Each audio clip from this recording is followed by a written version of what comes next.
السلام عليكم. كما شاهدنا في الأجزاء السابقة، المرحلة الأخيرة التي ذكرناها قمنا بتوفير العش ومواد التعشيش للأنثى. عند اقتراب انتهاء الأنثى من انتهاء بناء العش، قمنا بإزالة العازل السلكي. بهذه الطريقة فقد جمعنا الذكر والأنثى في قفص واحد، واكتمل قفص التفريخ في هذه المرحلة. في بعض الأحيان أو في بعض الحالات التي يكون الذكر نشيطا جنسيا بمستوى هرموني مرتفع جدا، يمكن أن يحدث التزاوج مباشرة عند جمع الزوج. ذلك أمر وارد، لكن في بعض الحالات لا يحدث التزاوج أو التوالف بين الزوج مباشرة، بل يأخذ بعض الوقت.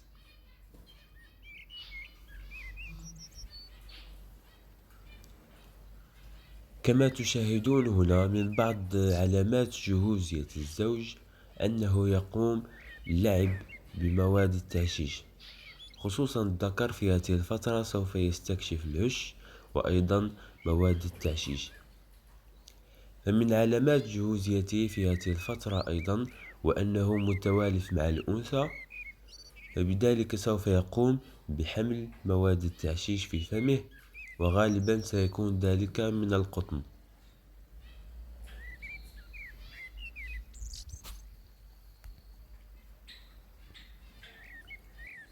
كما ذكرنا سابقا، هناك بعض الذكور من يساعد الأنثى في إكمال بناء العش، لكن ذلك نادرا ما يحدث. لذلك سنترك الأنثى تكمل بناء العش، ثم بعد ذلك تقوم بإزالة مواد التعشيش.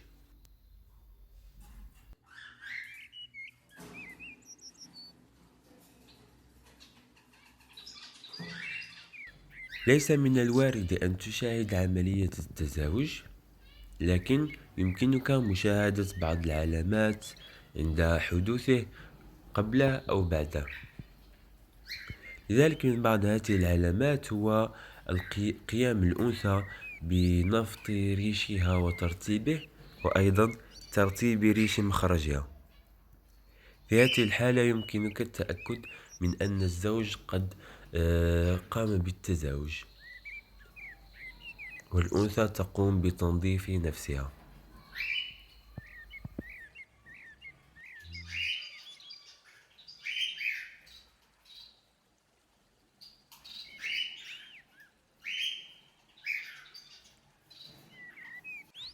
من العلامات الأخرى التي تدل على نجاح التوالف والجمع بين الزوج، وهو تأكيل الذكر للأنثى. بعد جمع الزوج سيكمل الذكر في تأكيل الأنثى لفترات كثيرة طوال اليوم، بذلك سوف يظهر للأنثى مدى قدرة مسؤوليته على رعايتها ورعاية الفروخ من التأكيل والحماية أيضا. وهذا المقطع يوضح طريقة تأكيد الذكر للأنثى.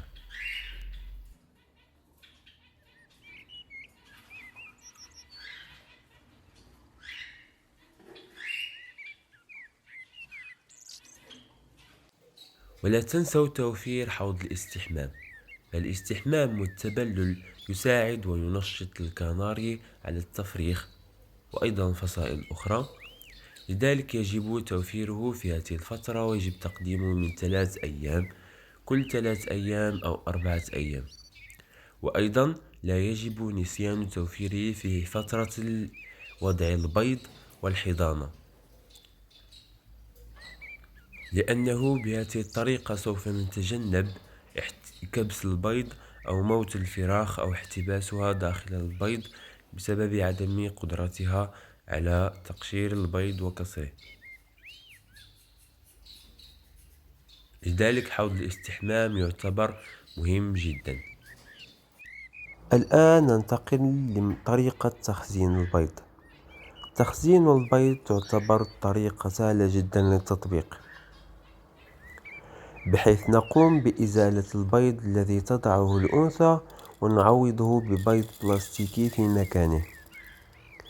كيف ذلك؟ أنثى الكناري تضع البيض غالبا ما بين 7 إلى 8 صباحا. نقوم بإزالة البيض الذي ستضعه الأنثى ونضعه مكانها بيض بلاستيكي. ما المفروض وما الهدف من هذه الطريقة؟ الهدف من هذه الطريقة وهي عند إزالة البيض بكامله وترك البيض البلاستيكي ننتظر حتى تقوم الأنثى بوضع البيضة الأخيرة، أي البيضة الرابعة أو الخامسة، ثم نقوم بإعادة البيض الذي وضعت بكامله ونقوم بإزالة البيض البلاستيكي.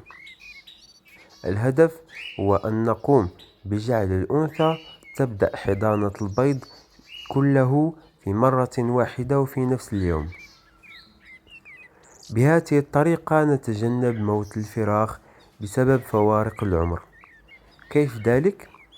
في الحالة الطبيعية إذا تركنا الأنثى تقوم بحضانة البيض كلما وضعت بيضة، فعند الفقس سيفقس البيض على حسب اليوم الذي حضنت الأنثى تلك البيضة. أي كمثال، إذا فقست البيضة الأولى ستفقس في يوم، والبيضة الثانية ستفقس في اليوم التالي، والبيضة الرابعة في اليوم الرابع، وهكذا.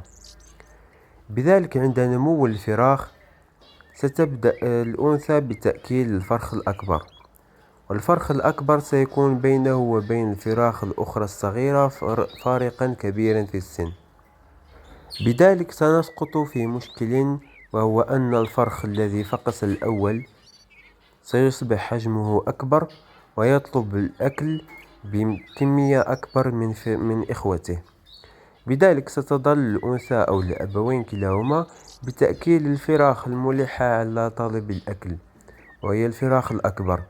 لذلك الفراخ الأصغر وصغيرة الحجم ستظل تحت وأسفل إخوتها الكبار وأسفل جناحيها. لذلك لن يقوم الأبوين بتأكيلهما، أو أنهما تعبا بتأكيل الفراخ الكبيرة. لذلك الهدف من تخزين البيض هو أن نحصل على فراخ يفقس بيضها في نفس اليوم، فبذلك تكون هذه الفراخ في نفس العمر وفي نفس الحجم، وتكون فرص حياتها وفرص طلبها للأكل متساوية فيما بينها، ولن تموت الفراخ بهذه الطريقة إذا قام الوالدين بتأكيلهما بالعدل والمساواة.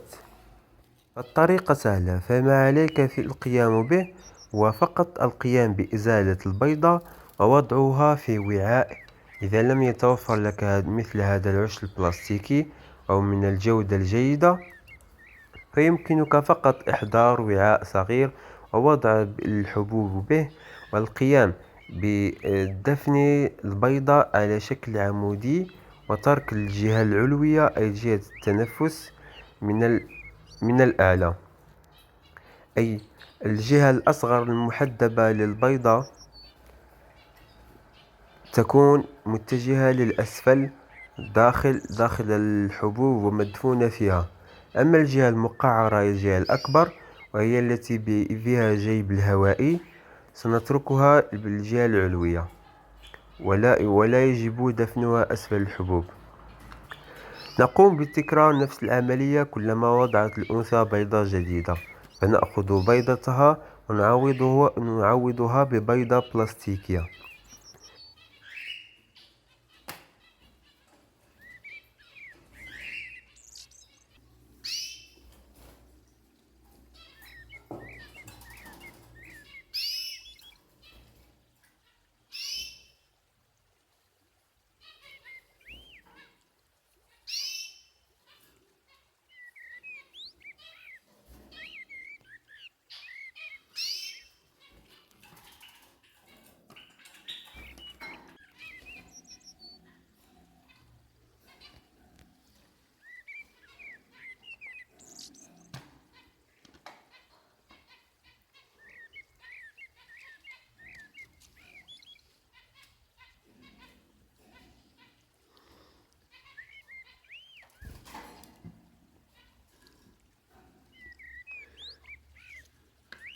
عندما تصل الأنثى لوضعها للبيضة الرابعة أو الخامسة، نقوم بإعادة البيض الذي وضعته كامله للعش، ونزيل البيض البلاستيكي.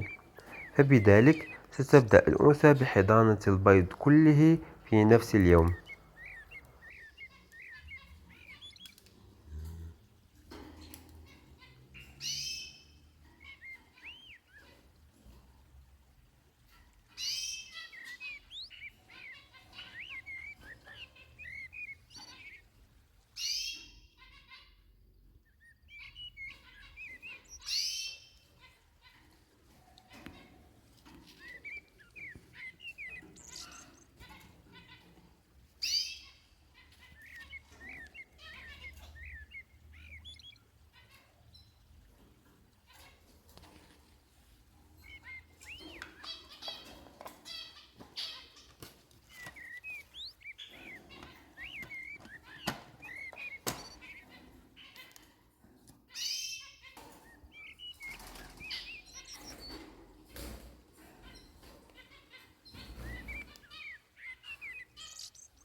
كما تشاهدون، الأنثى قد قامت بوضع البيضة الخامسة، ونحن قمنا بإعادة البيض عند وضع البيضة الرابعة.